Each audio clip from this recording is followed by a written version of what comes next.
প্রেমের বিয়ে জায়েজ কিনা? বিয়ে তো জায়েজ আলহামদুলিল্লাহ, কিন্তু তথাকথিত প্রেম অর্থাৎ বিবাহ বহির্ভূত সম্পর্ক করে তারপরে যদি বিবাহ করে তাহলে সেক্ষেত্রে বিবাহটা জায়েজ হয়ে যাবে, কিন্তু আগে যে হারাম সম্পর্ক রেখেছে সেটার জন্য আল্লাহর কাছে ক্ষমা চেয়ে যদি ক্ষমা আদায় করতে পারে ভালো, আর না হলে বিবাহের জন্য পুরস্কার পাবে, এরপরে পুরস্কারটা ছিনাই নিয়ে আল্লাহ বলবে আসো এবার গুরুজ নাও। কারণ বিবাহের আগে যে সম্পর্ক করছিলা সেটা হালাল না হারাম? হারাম। বিবাহ করছো, সুন্নত আদায় করছো, ক্রেস্ট নাও, এরপরে ক্রেস্টটা বুঝে এবার আসো মুগুর নাও। কথা কি বুঝাতে পারছি? অনেক যুবক ভাইরা বলেন বিবাহের উদ্দেশ্যে প্রেম করলে ওইটা জায়েজ।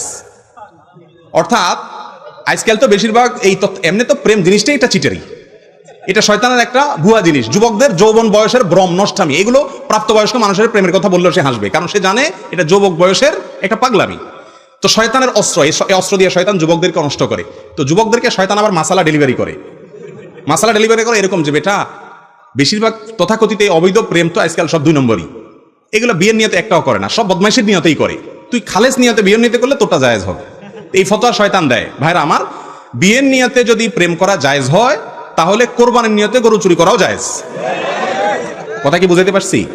কোরবানির নিয়তে আরেকজনের গরু চুরি করে আনলে জায়েজ হবে? আপনার উদ্দেশ্য ভালো কিন্তু কাজটা খারাপ, সেটা কি ভালো না খারাপ? অতএব আপনার উদ্দেশ্য বিয়ে ভালো কিন্তু তথাকথিত প্রেম করতেছেন, কাজটা খারাপ। অতএব উদ্দেশ্য ভালো হয়ে গেলে খারাপ কাজ কি হবে না, ভালো হয়ে যাবে না। জি।